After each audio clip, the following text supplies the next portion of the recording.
بسم اللہ الرحمن الرحیم۔ جماعت نہم، جیسا کہ ہم مصنف مرزا فرت اللہ بیگ کا سبق امتحان کے بارے میں پڑھ چکے ہیں بچوں، آپ کو حل کرنے کے لیے ہم نے ایک اسائنمنٹ دی تھی جس میں پہلا کویسچن مصنف کے حالات زندگی کے متعلق تھا۔ آپ کو مرزا فرت اللہ بیگ کے حوالے سے میں نے پہلے بتایا تھا کہ آپ مشرق پرست تھے اور ماضی پرست تھے۔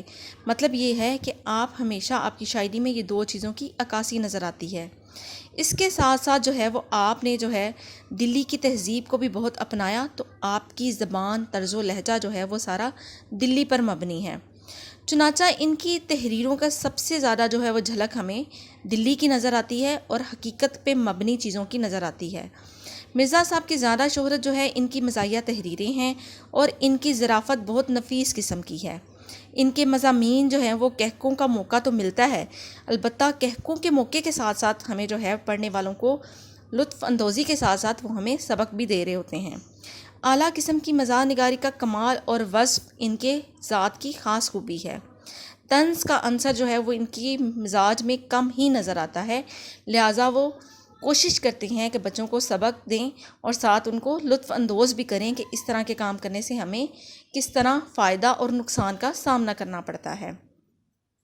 یہ میں نے آپ کو مرزا فرت اللہ بیگ کا تھوڑا سا حالات زندگی اس لیے اسے آگاہی دی، اور اس کے علاوہ میں نے اسائنمنٹ میں جو کویسچن شامل کیے ہیں، کویسچن نمبر 1 ہے مرزا فرت اللہ بیگ کب اور کہاں پیدا ہوئے؟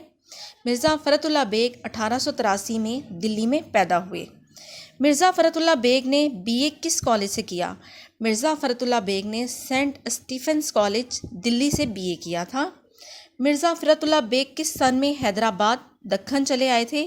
تو آپ 1907 میں حیدرآباد دکن چلے آئے تھے، جہاں سے آپ نے مختلف محکموں سے وابستہ رہے اور کام شروع کیا۔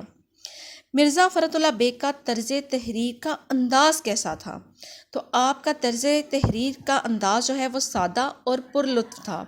وہ بڑے شگفتہ انداز میں دلی کی خاص زبان لکھتے تھے، کیونکہ ان کا شروع سے ہی جو ہے وہ رہن سہن جو ہے وہ دلی میں تھا، لہٰذا اسی وجہ سے انہوں نے دلی کا جو ہے وہ زیادہ تر عنصر پایا جاتا ہے۔ لہٰذا آپ دلی کے معاشرت کو، تہذیب کو بڑے اچھے طریقے سے وضاحت سے پیش کرتے ہیں۔ اس کے بعد آ جاتا ہے مرزا فرت اللہ بیگ ابتدا میں کس کلمی نام سے جانے جاتے تھے؟ مرزا فرت اللہ بیگ جو ہے وہ ابتدا میں مرزا علم نشرہ کے نام سے لکھتے تھے۔ کلمی نام وہ ہوتا ہے جو دوستوں میں مقبول ہوتا ہے، مشہور ہوتا ہے، جو آپ اپنی لکھائی میں کرتے ہو۔ نیکسٹ ہمارا کویسچن آ جاتا ہے کن دو شخصیات نے آپ کی ہمت بڑھائی تھی؟ تو جناب ڈاکٹر مولوی عبدالحق اور عظمت اللہ خان نے آپ کی ہمت بڑھائی تھی کہ آپ اپنا اصل نام لکھیں بجائے اپنا کلمی نام لکھنے کے۔ آپ کے مضامین کس نام سے شائع ہوتے تھے؟ تو آپ کے مضامین جو ہے فرحت کے نام سے جو ہے وہ شائع ہوتے تھے، کیونکہ آپ نے اپنا چھوٹا سا اختصار کا نام جو ہے وہ استعمال کیا تھا۔ آپ نے کب اور کہاں وفات پائی؟ آپ نے 1947 میں حیدرآباد میں ہی وفات پائی تھی۔ ہمارا اگلا کویسچن جو تھا وہ ہم لوگوں نے آپ کو پڑھائی کروائی تھی ریڈنگ کے ساتھ ساتھ، میں نے آپ کو بامحاورہ طور پر محاوروں کا بھی بتایا تھا، ضرب المثل کا بھی بتایا تھا، اور محاوروں کا ترجمہ بھی آپ کو ساتھ ساتھ کرواتی کی تھی۔ میننگ کے ساتھ ساتھ ہم نے بیٹا یہ بھی تفصیل بھی ساتھ ساتھ پڑھی تھی، اس لیے کہ تاکہ سبق جو ہے ہمیں آسانی سے سمجھ آ جائے۔ ہمارا پہلا پھر لفظ جس کے ہم نے معنی کیے تھے وہ تھا تسلی، تسلی مطلب اطمینان۔ دوسرا تھا آئندہ، آئندہ مطلب بعد میں آنے والا۔ حواس جو ہے وہ حس کی جمع ہے، اس کا مطلب ہے محسوس کرنا۔ مختل کا مطلب ہے گڑبڑ یا بگڑا ہوا۔ سیر ہونا مطلب بھرنا۔ کورس مطلب تعلیم کا زمانہ یا درسی کتب جو ہم پڑھتے ہیں، جو ہمارے درس میں جو ہمیں کتابیں جو ہیں وہ اسکول میں پڑھائی جاتی ہیں ان کو ہم درسی کتب کہتے ہیں۔ تکمیل کا مطلب ہے مکمل۔ مشغلے کا مطلب ہے تفریح، کھیل کود۔ کان کترنے کا مطلب ہے سبقت لے جانا۔ اس کے بعد ذات شریف مطلب بھلا مانس۔ علیحدہ مطلب الگ۔ گھبرانا مطلب پریشان ہو جانا۔ جوں جوں کا مطلب ہے جیسے جیسے۔ دلی رتی برابر کا مطلب ہے کہ طول کا سب سے بڑا جو چھوٹا حصہ ہوتا ہے، اس کو جب ہم چیز کو تولتے ہیں تو اس کا تول کا جو چھوٹا ترین ذرہ آتا ہے اس کو ہم کہتے ہیں رتی، ذرا سا۔ مجمع کہتے ہیں گروہ کو۔ لا کلاس کہتے ہیں قانون کی جماعت کو۔ مستغرق کا مطلب ہوتا ہے ڈوب جانا، کسی کو بہت ڈیپلی جو ہے وہ پڑھنا، اس کا مطالعہ کرنا۔ دشواری مطلب مشکل، فرق آنا، پہلی سی بات نہ رہنا۔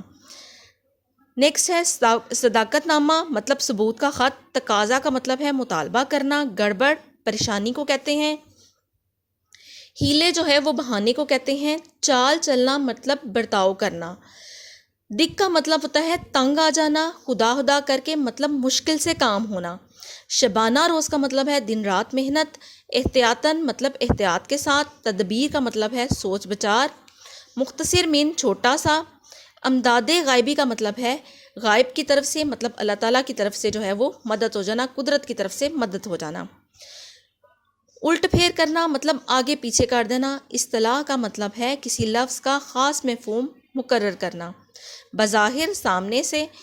پھر ہمارا آ جاتا ہے خلیق، خلیق کا مطلب ہے اچھے اخلاق والا۔ پھر ہے بیڑا پار ہونا، کامیاب ہونا۔ پھر لاسٹ میں ہے اصول قانون، اصول قانون کا مطلب ہے قانون کا قاعدہ، جو قانون بنائے جاتے ہیں جن قاعدوں سے ہم کام کرتے ہیں۔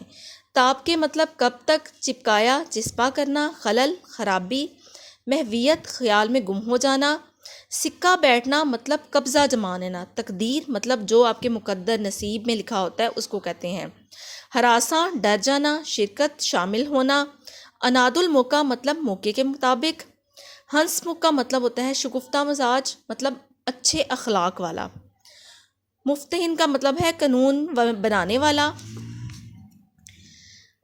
نیکسٹ آ جاتا ہے قلبی نفرت مطلب دل سے کسی کو برا بلا کہنا، دل سے نفرت کرنا اسے کہتے ہیں۔ اشک شوئی کا مطلب ہے آنسو صاف کرنا، پونچھنا۔ تعجب حیرانگی کو کہتے ہیں، اور بھلے مانس مطلب شریف کو۔ یہ سارے الفاظ کے میننگ میں نے آپ کو ساتھ ساتھ جب پڑھائی کروائی تھی میں آپ کو ایک ایک لفظ کا میننگ بتاتی گئی تھی، اور آپ کو یہ بھی بتایا تھا کہ یہ ہماری پرانی اردو کا کس طریقے سے مرزا فرت اللہ بیگ نے استعمال کیا ہے، کیونکہ آپ دلی سے وابستہ تھے اور دلی میں ہمیشہ پرانی اردو کو جو ہے وہ اہمیت دی جاتی تھی، لہٰذا بیٹا آپ نے اس کو اچھے طریقے سے ریڈنگ کر کے ان کے الفاظ میننگ کو اچھے طریقے سے یاد کرنا ہے، اور ان کے میننگ کا آپ کا ٹیسٹ بھی ہوگا، اور یہ آپ نے اچھے طریقے سے ان کو کرنا ہے۔ شکریہ۔